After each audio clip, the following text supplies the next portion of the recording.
सरकार के जो आईटी सेल के लोग हैं या सरकार, हम इस बात को मानते हैं कि हम बागी भी हैं और हम विद्रोही भी हैं।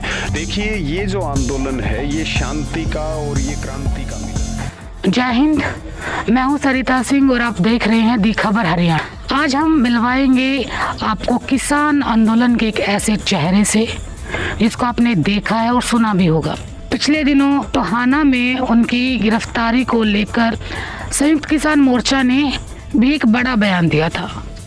इनकी गिरफ्तारी क्यों हुई थी, क्या कारण थे, और उस गिरफ्तारी के बाद आंदोलन तोड़ने के जो इनके ऊपर आरोप लगाए जा रहे हैं और इनको उपद्रवी जैसे शब्दों से नवाजा जा रहा है, आइए हम इनसे करते हैं बातचीत और जानते हैं कि ऐसा क्यों कि किसानों की आवाज़ ये बन रही है और फिर भी इनके ऊपर ऐसे आरोप लगाए गए हैं। जय हिंद सर। जी जय हिंद और आपके सभी दर्शकों को नमस्कार। सबसे पहले तो सर, जो आप पे आरोप लगाया गया कि आप आंदोलन तोड़ने का काम कर रहे हैं जी, तो ऐसा क्यों कहा उन्होंने?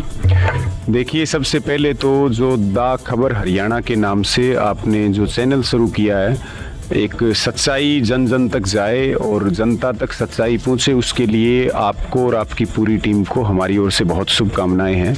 और जो सवाल आपने किया है कि आरोप क्यों लग रहे हैं, सरकार के जो आईटी सेल के लोग हैं या सरकार जो समय समय पर आंदोलन के खिलाफ या हमारे खिलाफ इस तरह की चीज़ों को चलवाती है, तो ये सीधे तौर पर सरकार का षड्यंत्र है। चाहे वो गिरफ्तारी के हों, चाहे वो मुकदमे के हों, चाहे वो इस तरह के अफवाहों के हों। और आंदोलन ने, संयुक्त किसान मोर्चा ने और जनता ने ऐसे षड्यंत्रों का पर्दाफाश करने का काम किया और इस षड्यंत्र का भी पर्दाफाश किया। और जो भी आरोप इस तरह के लगाए जा रहे हैं कि बागी कहा जा रहा है, विद्रोही कहा जा रहा है या इस तरह की जो बातें हैं, बिल्कुल हम इस बात को मानते हैं कि हम बागी भी हैं और हम विद्रोही भी हैं। लेकिन हम बागी और विद्रोही सरकारों के हैं और हमारा जो पूरा ट्रैक रिकॉर्ड है या पूरा जो हमारा काम है वो आंदोलन को समर्पित है और पूरी तरह से पूरा समय जो है वो हमारा इसी काम के लिए है। तो इन आरोपों से ना हम डरने वाले हैं और ना ये आंदोलन ऐसी चीज़ों पर विश्वास करता है। हमारा एक एक युवा, एक एक मेरी बहन और पूरे हमारे नेतागण ऐसी चीज़ों का ज़बरदस्त तरीके से खंडन करते हैं। जी, एक सवाल और है सर, एक और गंभीर आरोप आप पे लगा है कि आपने ना जैसे हिंसा बढ़ाने की बात कही है कि मार दो काट दो, इस तरीके की। तो जिस तरह जब आज़ादी की लड़ाई हम लड़ रहे थे तो उस टाइम गरम दल और नरम दल दो दल बन गए थे। तो आप एक बड़े यानी कि बड़े उभरते हुए नेता और एक किसान आंदोलन का प्रतिनिधित्व कर रहे हैं, तो ऐसे शब्द जिससे युवा भड़के, तो इस बारे में आप क्या कहेंगे कि आपने वो शब्द जो कहे थे वो उनके ऊपर कोई पश्चाताप है कि भाई नहीं, मैंने नहीं कहने चाहिए थे?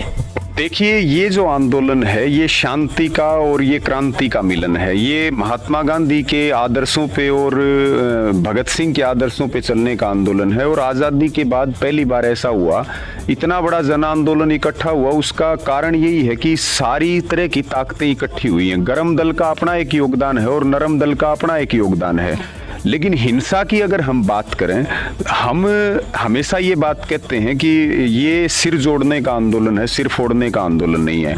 और ये हथियारों का आंदोलन नहीं है, हौसलों का आंदोलन है।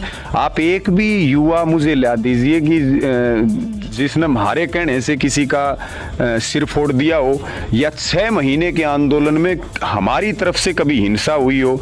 और अगर लाठी की या डंडे की या झंडे की बात आई है तो आप ये देखिए कि हम एक बात बोलते हैं कि भाई मजबूत डंडा और बड़ा झंडा।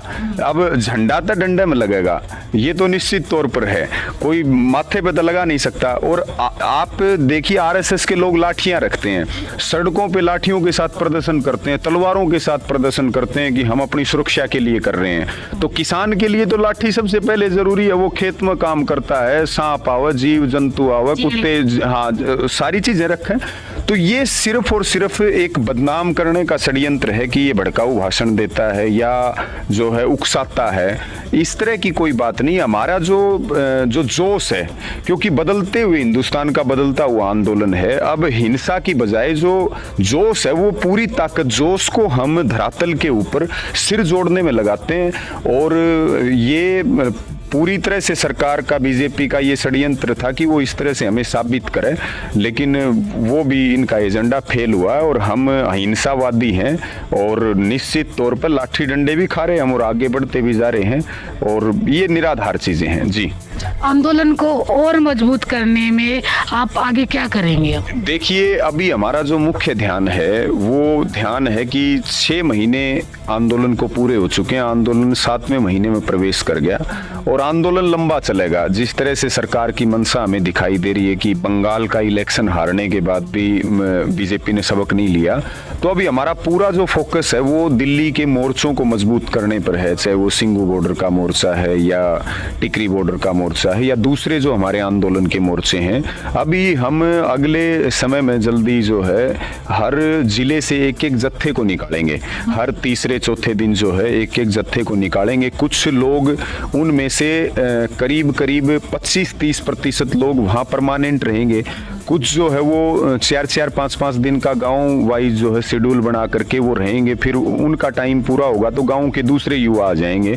तो इस पे हम काम करेंगे। शुक्रवार को हमारी संयुक्त किसान मोर्चा की मीटिंग है और मीटिंग में भी जो पूरे देश के लिए, आंदोलन के लिए जो निर्णय लिए जाएंगे वो सारे निर्णय जो है धरातल के ऊपर हमें पूरी ताकत के साथ पूरे करने, और यही आगामी हमारी रणनीति रहने वाली है। जी, थैंक यू सर। आपका भी बहुत बहुत।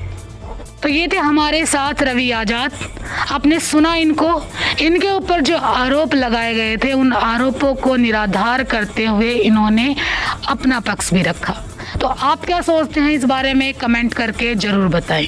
जय हिंद, वंदे मातरम।